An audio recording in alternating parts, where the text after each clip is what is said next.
俺が40歳の誕生日に妻の浮気が原因で離婚した。妻、さゆりとは学生時代からの付き合いで、娘のゆかの妊娠発覚を機に結婚し、その後出産。きっとさゆりは社会に出ることもなく、まだまだ若く遊び盛りのタイミングで結婚したため、妊娠、出産で青春を子育てに捧げてきたことが惜しかったんだと思う。俺の仕事も安定して、収入も夫婦生活もうまくいっていた。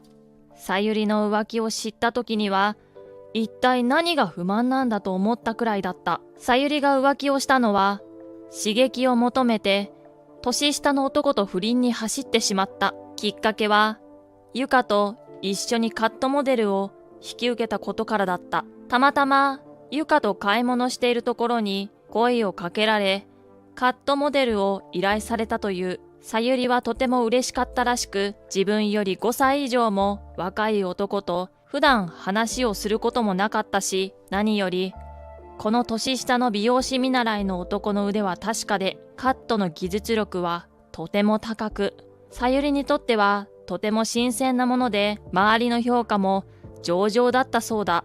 ゆかのカット仕上がりも良好で、学校で褒められたと喜んでいた。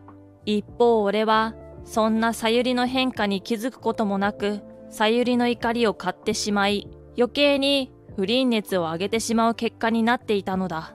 ゆかは自分で店に来てくれて、その時褒めたけれど、一度カットモデルをしてから、その後はさゆりだけカラーモデルもお願いされ、快く引き受けたそう。そこから二人の距離は急接近していった。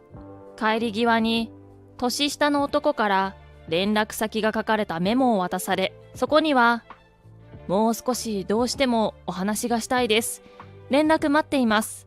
そう書かれており、さゆりはこの刺激に足を止められなかったそうだ。さゆりは少し考えてから、LINE で連絡を取るくらいならいいかと思い連絡をした。その後、その年下の男とは、毎日連絡を取り合い、取り留めのない会話から、年下の男から食事に誘われ、さゆりは迷うことなく誘いに乗った。もうこの時には年下の男のことで頭がいっぱいになっていたのだろう。これまで家事も掃除も完璧にこなしていた妻だったのに、食事は出来合いのものが増えたり、掃除も以前に比べると徹底できていないような印象を受けた。そしてさゆりからは、ゆかの高校受験のサポートで忙しいからと言われて、俺は言葉のままに妻を信じたのだ。食事に出かけたり、何度かデートを重ねるうちに、さゆりと年下の男との関係は濃密になっていった。毎週密会するようになるなど、さゆりはどんどん年下の男に夢中になっていったのだ。どんどん綺麗になっていくさゆりに、さすがの俺も、何があったんだと、不思議に感じるようになり、嫌な予感がして、さゆりの入浴中に妻のスマホを見てしまった。スマホの待ち受け画面は年下の男とのツーショットになっていた。この待ち受けを見た瞬間に、もうこれは絶対ダメなやつだと俺はそう確信した。二人の LINE のやりとりは頻繁で、今日のホテルでのジョージがどうだったとか、好きだ、愛してる、離れたくないなど、なんだか昼ドラでも見ているかのような内容の LINE に怒りを通り越して、俺は呆れてしまった。俺は LINE から年下の男の情報を抜き出し、年下の男の SNS に侵入した。美容師のアシスタントをしていることもあって、その年下の男の SNS は誰でも見れる状態になっていた。おそらく隣にさゆりがいるような投稿がいくつかあり、俺はこの二人の関係をはっきり証明させるために行動に移すことにした。年下の男の休日は月曜日のみ。俺は早速月曜日に有給を取って仕事に出かけるふりをし、さゆりが行動するのを待った。俺が出勤するのを待ちわびていたかのように、俺が出勤して30分も経たないうちに、さゆりは年下の男のもとへと足早に出かけていった。どうやら出かけた先は年下の男の住まいのようだ。賃貸らしきマンションにすぐさまさゆりは入っていき、カバンから鍵を取り出し、中へ入っていった。もう合鍵を渡すまでの関係のようだ。その瞬間をすかさず写真と動画で押さえた。そして1時間ほど待ち、妻がいる部屋のインターホンを鳴らした。はい、どなたですか？対応したのは妻だった。どうも、こんにちは。あなたの旦那です。俺は冷静を保って返答した。カメラ機能のないインターホンだったため、顔の確認はできていないようだ。おそらく声で俺だと分かったらしい。少しの間を置いてドアが開いた。ごめんなさい。中で話しましょう。そう言われて、年下の男の部屋に入った。年下の男はシャワーから出てきたところのようだったので、まだ髪が濡れていた。さゆりのお気に入りのシャンプーの匂いが部屋に充満していて吐き気がした。どういうつもりですか？これは不倫ですよ。分かっているんですか？まずは年下の男に声をかけた。はい。すみません。結婚されてる方だと分かっていました。僕は彼女と別れるつもりはありません。彼女は旦那さんにもう気持ちはないと言っていました。不倫はもちろん悪いことですが、夫婦関係が冷え切っているのなら離婚していただけませんか？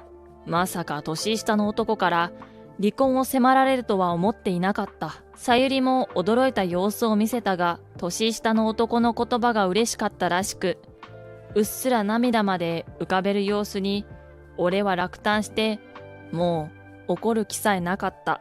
わかりました。そこまでのお気持ちなら、私は身を引きます。でも、ゆかの親権は俺が持ちますから、どうぞ二人で仲良く過ごしてください。それでもちろんいいよな。こいつらが一緒になろうと、もうどうでもよかったが、ゆかの親権だけは渡したくなかった。自分の浮気で家事もおろそかにするような妻だ。きっとこの二人が一緒になれば、ゆかは邪魔者扱いされるに違いない。そう思ったから、親権だけは何が何でも渡せない。ちょっと待って。あなたは仕事をしてるし、受験を控えているのにゆかのサポートだってできないでしょ？仕事しながらどうやって娘の世話をするの？義両親だって遠方なのに。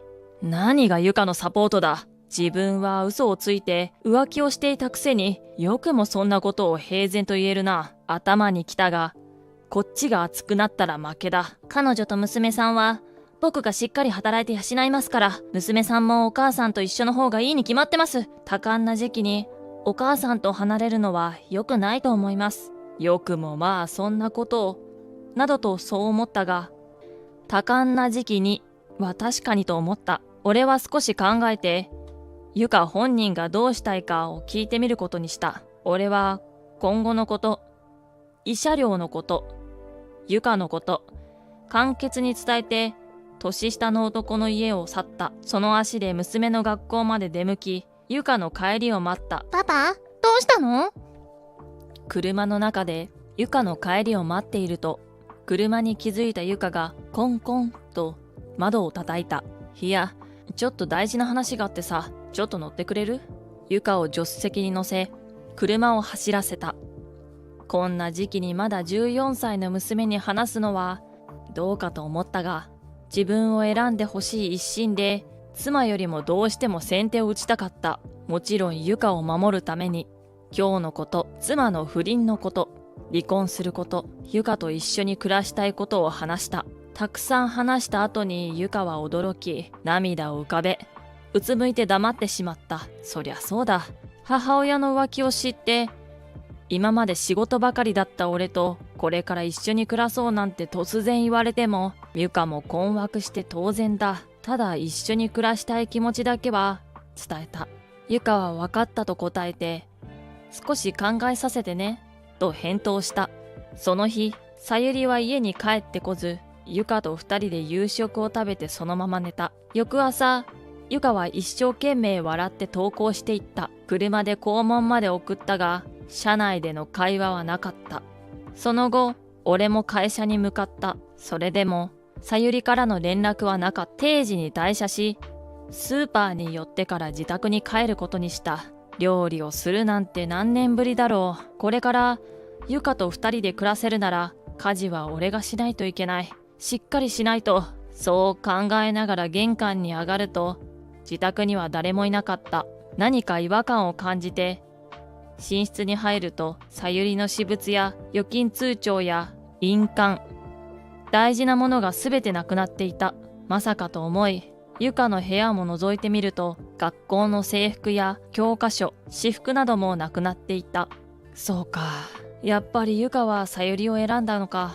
ゆかが自分で決めたことならば仕方ない。さゆりに離婚届の送り先を聞くため連絡をした。きっと何も言わずにゆかも妻についていったのだから、俺に気を使ったんだな。ゆかによろしく伝えてくれと、さゆりに伝言を頼んだ。俺は離婚の手続きと年下の男への慰謝料の請求やそういった書類関連の手続きを進めていった。不倫期間が長くないことから慰謝料の請求額は多くはなかった。それに美容師見習いの収入なんてたかが知れている。小さな額でもそれなりに年下の男が負担に感じるならそれでいい。さゆりが持ち出した通帳や我が家の財産に関しても財産分与はしない方向で話がつきそうだ。突然のことでショックはおろか、事務的にことを進める俺もどうかと思うが、これを機に俺もやり直そう。それからしばらくゆかとは何度か連絡を取り、なんとか元気にやっているようで安心したが、離婚から数ヶ月経った後に事件は起きた。パパ、助けて！おじさんに襲われる！もうベッドに入っていた俺はこの LINE に飛び起きた。すぐに車を走らせて娘の元へと飛んでいった。交通ルールなんて知らない。ゆかが嘘をつくとは思えない。年下の男も男だ。さゆりは何をやってるんだ？いろんなことが頭を駆け巡り、時速100キロオーバーで走っていることも、パトカーに追跡されていることも、気づかないくらい気が動転していた。年下の男のマンションに到着すると、俺は警察官2人がかりに取り押さえられたが、うるせえ！娘が危ない！と叫び、警察官を振り払い、部屋まで全速力で走った。ドアを叩いても反応はないし、鍵がかかって入れない。何度もゆかの名前を大声で呼ぶと、パパ、助けて！とゆかの声がした。俺を追ってきた警察官が状況を察して緊急事態と判断し、ベランダの窓を割り部屋の中に侵入した。すると半裸で風呂のドアを叩く年下の男。風呂の中には無理やりに服を脱がされそうになっていたゆかは泣き叫びながら俺の元へ飛んできた。もちろん年下の男はその場で現行犯逮捕。その場で事情聴取や俺のスピード違反の経緯など警察官と話していると、そこにさゆりが現れた。さゆりは状況がつかめていないようで混乱の表情をしている。お前、こんな時間まで何やってたんだ？いや、深夜のパートに出ていて。ゆかはさゆりの顔を見るなりまた号泣した。やはり年下の男の収入だけでは生活が厳しく、時給のいい深夜のパートをさゆりは始めていたため、夜は家を空けることが多かったそう。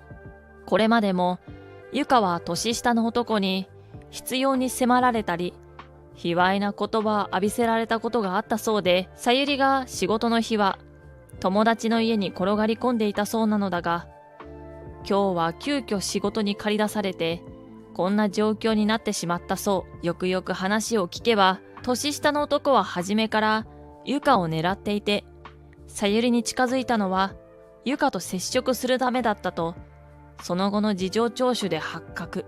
年下の男、実はロリコンで、携帯の履歴や写真フォルダには、16歳以下の女の子たちの数々の児童ポルノに引っかかる写真がたくさん出てきたそう。余罪もたくさんありそうだ。一方俺は、交通違反でアウトのところを、警察官の計らいで免除してもらうことになった。14歳の娘には、衝撃的なことで、ショックは相当なものだったため、心療内科でカウンセリングを受けて、徐々に回復の兆しはある。今はゆかは俺と一緒に生活している。本当は俺と暮らすつもりだったが、さゆりに言いくるめられて、騙されるように年下の男の家に転がり込まされたんだそう。さゆりは年下の男の愛情も嘘だと分かり、娘も傷つけてしまい、何も残らず精神的に参って通院治療しながらなんとか一人で生活しているようだ。ただ社会経験のない妻が一般の企業で働くことは難しく、職場でも冷たいあしらいを受け半年もしないうちに辞めてしまい、転職歴だけが積み重なっているんだそうだ。俺は毎日家事をしながらゆかと楽しく暮らせている。仕事もなんとか家事と両立してできている。今は娘の受験までもう半年を切っているので、サポートに尽力しているところだ。本日の動画は以上になります。チャンネル登録といいねが制作の励みになりますので、ぜひ最後にチャンネル登録ボタンから登録をお願いします。それではご視聴いただきありがとうございました。